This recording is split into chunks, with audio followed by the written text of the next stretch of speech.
Historia de la Tierra. Sus edades.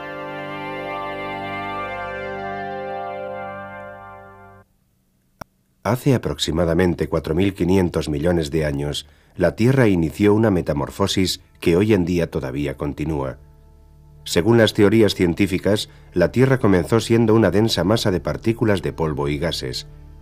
Las partículas de polvo se condensaron formando una enorme masa rocosa. Las fuerzas gravitatorias hicieron que esa masa se condensara más aún, creando una gran presión en el interior de la Tierra, que junto a la energía radiactiva produjo el calor suficiente para fundir el interior de la Tierra. Materiales pesados como el hierro, el níquel y otros metales se hundieron hacia el núcleo de la Tierra, mientras que los materiales más ligeros, como los silicatos, afloraron a la superficie y al enfriarse comenzaron a formar la corteza terrestre. El intenso calor reinante bajo la superficie terrestre hizo aflorar también otras sustancias, iniciando reacciones químicas que fueron formando la atmósfera y los océanos que cubren hoy la mayor parte del planeta. En ellos y en las aguas termales que surgieron de debajo de la superficie aparecerían posteriormente las primeras formas de vida. La corteza terrestre y las capas de roca que la forman son la principal llave para descubrir la historia de nuestro planeta. Ocultos en estas capas de roca se encuentran los restos fósiles de organismos que vivieron hace millones de años. Cuanto más abajo en estas capas de roca se encuentre un fósil, más antiguo es este. La propia composición de la roca nos revela si formó parte de un antiguo fondo marino, de un río de lava, o si fue impulsado hacia la superficie por inmensas fuerzas desde las profundidades de la Tierra. La historia de la Tierra se divide en bloques de edades de millones de años cada una. La más larga de estas eras fue el Precámbrico, que comenzó hace unos 4.500 millones de años y finalizó hace unos 560 millones.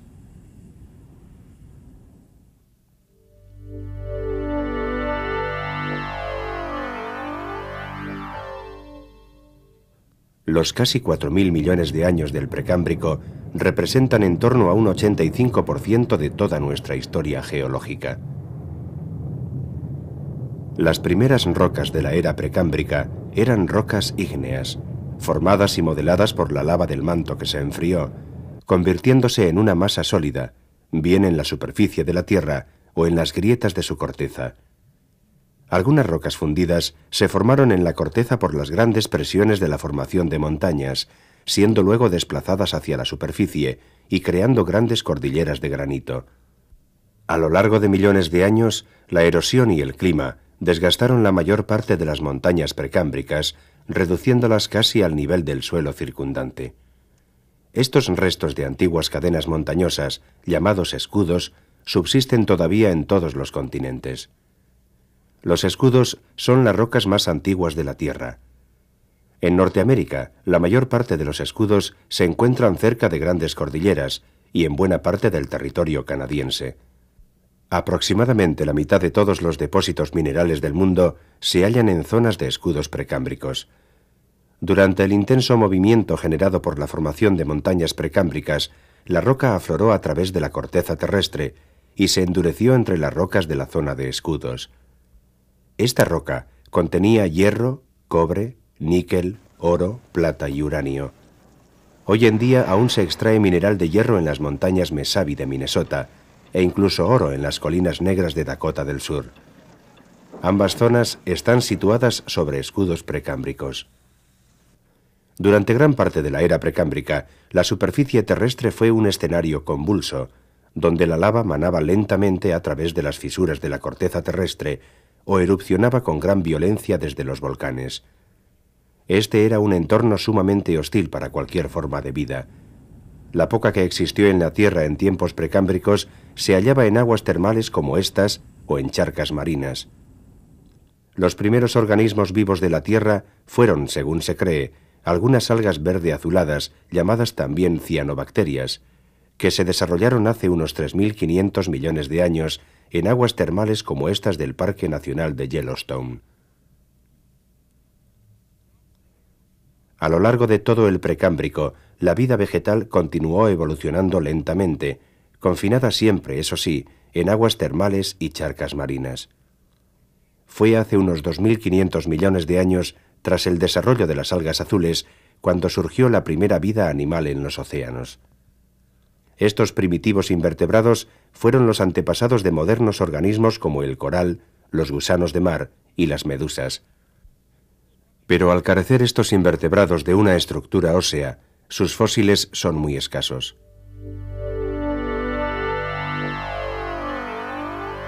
El siguiente gran bloque cronológico posterior al Precámbrico fue la era Paleozoica, que comenzó hace unos 560 millones de años y terminó hace 240 millones. Durante la era Paleozoica, los continentes que ahora conocemos no estaban en su posición actual. Los científicos creen que existía entonces una gran masa de tierra que denominan Pangea. El grueso de la tierra que más tarde se convertiría en el subcontinente norteamericano se hallaba en torno al Ecuador. Las aguas de los océanos comenzaron a actuar sobre las costas de esta masa de tierra, erosionándolas y formando infinidad de sedimentos en los que los científicos han encontrado abundantes fósiles. La era Paleozoica estuvo dividida en 6 períodos: el Cámbrico, el Ordovícico, el Silúrico, el Carbonífero, el Devónico y el Pérmico.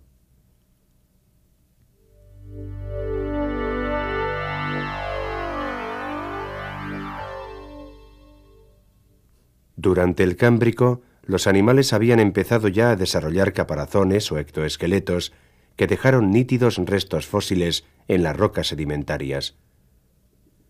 Las más abundantes de estas criaturas de concha, llamadas trilobites, eran parientes de los modernos cangrejos y eran los depredadores del fondo marino. Otros animales, llamados braquiópodos, eran también abundantes y muy parecidos a las actuales almejas.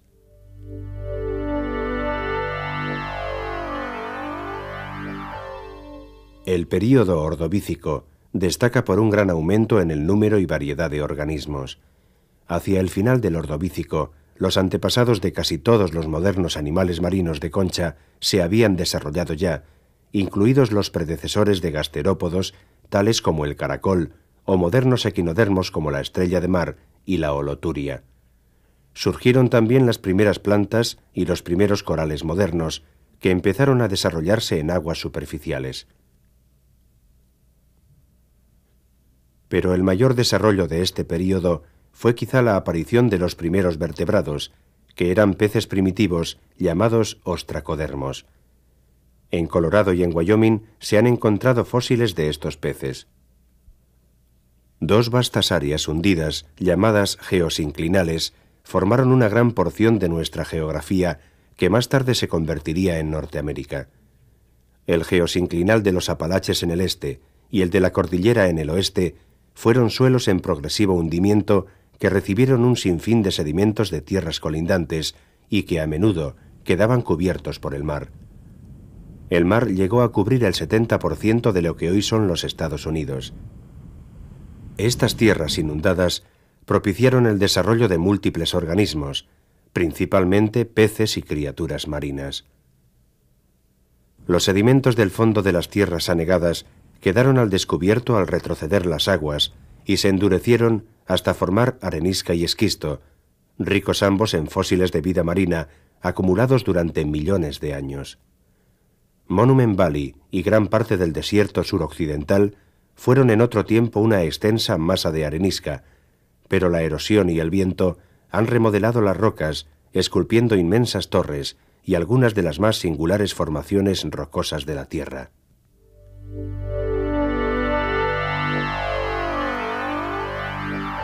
En el período silúrico aparecieron las primeras e inequívocas plantas terrestres magníficamente conservadas que evolucionaron a partir de las algas verdes. Los científicos creen que los ciclos de inundación y sequías en diversas partes de la Tierra condujeron al desarrollo de las plantas terrestres. Estas plantas fueron los antepasados de los helechos y, al igual que ellos, se reproducían por medio de unos corpúsculos llamados esporas, en lugar de mediante semillas. En el mar, la fauna no varió significativamente con respecto al período ordovícico, excepto por la interesante incorporación del escorpión marino, un pariente lejano de los trilobites. El coral llevaba ya tiempo suficiente en la tierra para empezar a formar grandes arrecifes. Y al tiempo que las plantas terrestres evolucionaban a partir de las algas verdes, animales terrestres como arañas, milpies y escorpiones evolucionaban a su vez a partir de los crustáceos marinos y poblaban las tierras del Silúrico. Las marismas del norte de los Estados Unidos se evaporaron hacia el final del Silúrico, dejando tras de sí gruesos lechos de sal, gema y yeso, desde Nueva York Central hasta el lago Michigan. Las famosas Dolomitas de Lockport y Cap Rock, en las cataratas del Niágara, se formaron también en este período.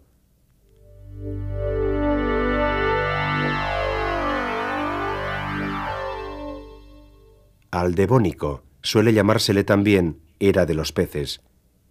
Los primeros peces vivían siempre en el fondo, no tenían mandíbula, pero sí unas duras corazas como los crustáceos, y su capacidad natatoria era limitada.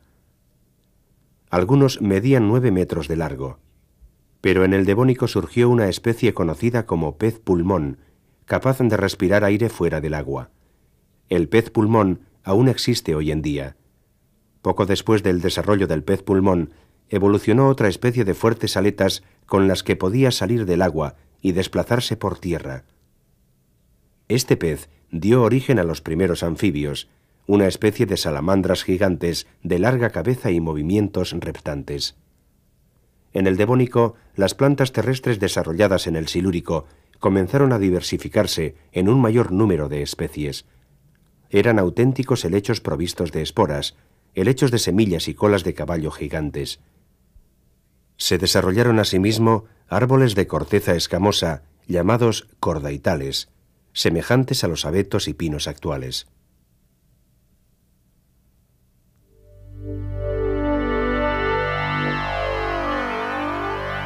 Durante el período carbonífero, gran parte de la región este de los Estados Unidos estaba sumergida.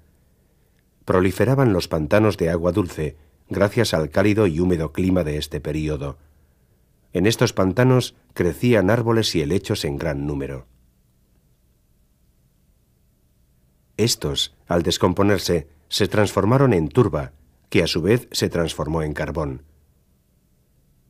Hoy en día, estos depósitos forman los ricos yacimientos de carbón de Pensilvania, Ohio, Virginia Oeste, Indiana e Illinois. Cuando el mar cubrió estos pantanos, ya no se formó carbón, sino depósitos de lodo, arena y cal. Estos depósitos se convirtieron luego en los estratos de arenisca, esquisto y caliza, que ahora separan los yacimientos de carbón. En este clima húmedo y cálido, floreció una gran variedad de insectos, como algunos parientes de la actual libélula, que eran tan grandes como pájaros. Los ancestros de nuestra mosca común también aparecieron en este período. También las cucarachas abundaban tanto que algunos científicos llaman a este período la era de las cucarachas. Los reptiles aparecieron también en el Carbonífero, y su aspecto era muy similar al del lagarto moderno.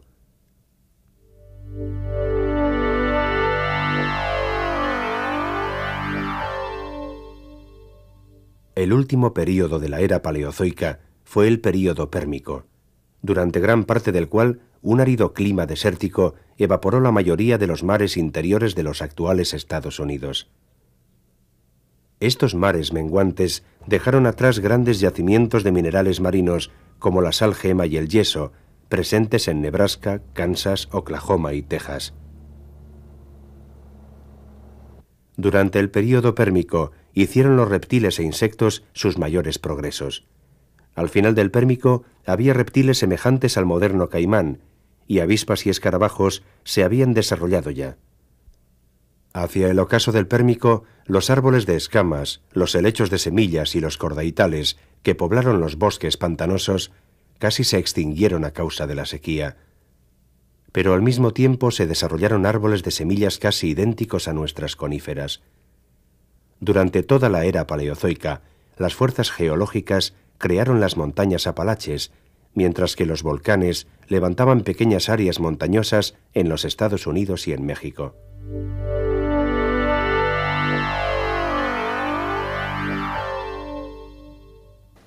La era mesozoica comenzó hace 230 millones de años y terminó hace 65 millones.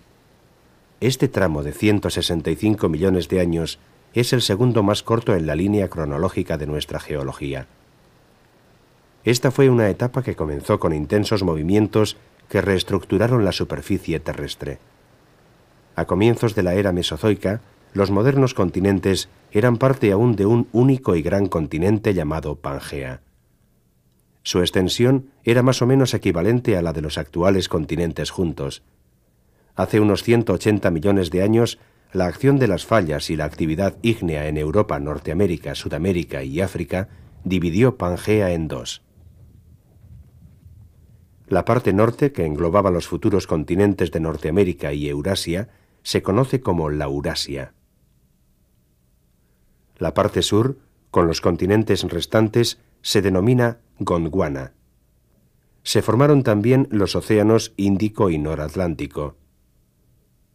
Hacia el final de la era mesozoica, los continentes habían adquirido casi su forma actual.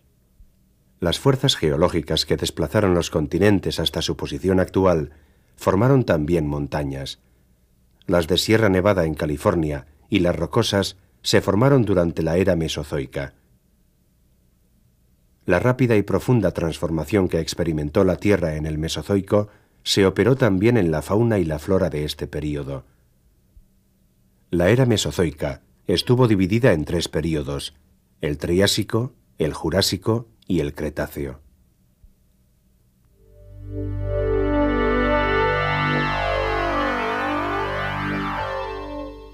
El primer período de la era mesozoica, el Triásico, conoció el desarrollo de un gran número de especies animales. Entre los reptiles aparecieron las primeras tortugas, cocodrilos y los dinosaurios. Estos crecerían en tamaño y número durante el período Jurásico. En el Triásico surgieron también los primeros y primitivos mamíferos, muy diminutos, pero no cobrarían toda su importancia hasta unos 150 millones de años más tarde, tras la extinción de los dinosaurios. En los mares triásicos se desarrollaron muchas clases de peces parecidos a los actuales. También continuó el desarrollo de especies entre los insectos. En el reino vegetal, las gimnospermas, con su semilla infructuosa y desnuda, prosiguieron su desarrollo en forma y número. Entre las gimnospermas había coníferas como los pinos y varios tipos de cicadáceas y gingos con sus grandes y curiosas hojas.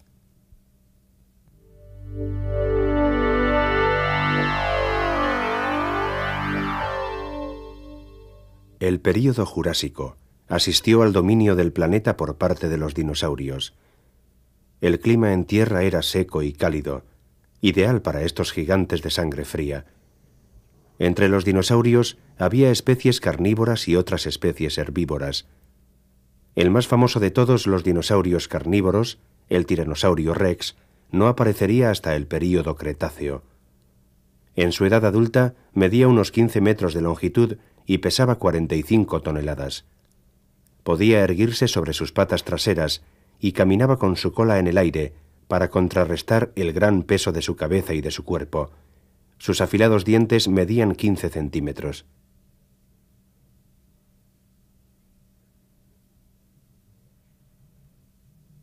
El mayor dinosaurio herbívoro era el brachiosaurio, con un peso de unas 45 toneladas. Pero no todo eran dinosaurios gigantes. Los más pequeños alcanzaban solo unos pocos centímetros. Otro gran desarrollo del período Jurásico fue la aparición de la primera ave, el Archaeopteris. El Archaeopteris evolucionó a partir de los reptiles y, al igual que ellos, tenía dientes y era ovíparo, pero desarrolló alas, plumas y otras estructuras necesarias para el vuelo. En esta época hicieron también su aparición insectos que se metamorfoseaban, como la polilla y la mariposa, y también las termitas y los saltamontes. En el Jurásico, además, reptiles con aspecto de pez espada y de grandes serpientes invadieron los mares. El reino vegetal experimentó su mayor cambio en el período Cretáceo, y muchas de las plantas de flor actuales surgieron por primera vez. Entre ellas cabe destacar los árboles caducifolios, que alcanzaron un rápido desarrollo y expansión. La antecesora de las gigantescas secuoyas rojas californianas apareció en el Cretáceo.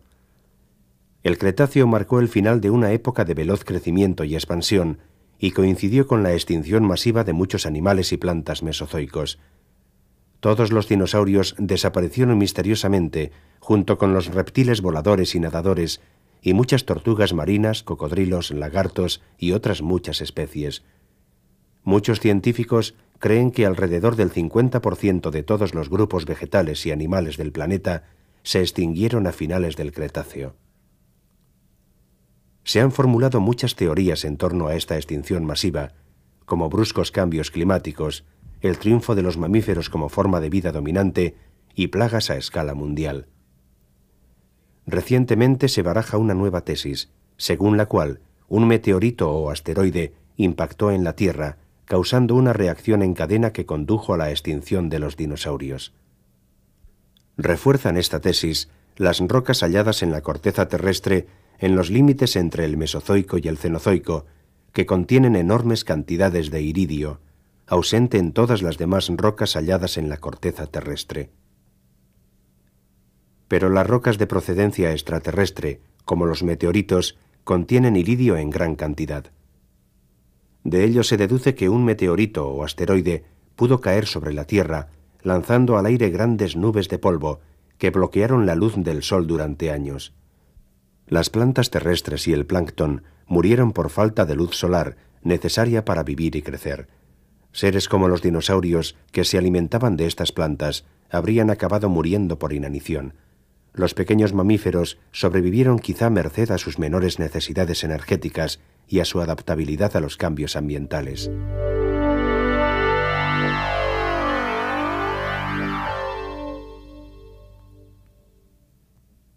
La era cenozoica comenzó hace 63 millones de años y se prolonga hasta nuestros días. Extinguidos los dinosaurios y diezmada la flora, la Norteamérica actual presenta un aspecto muy semejante al de la era cenozoica.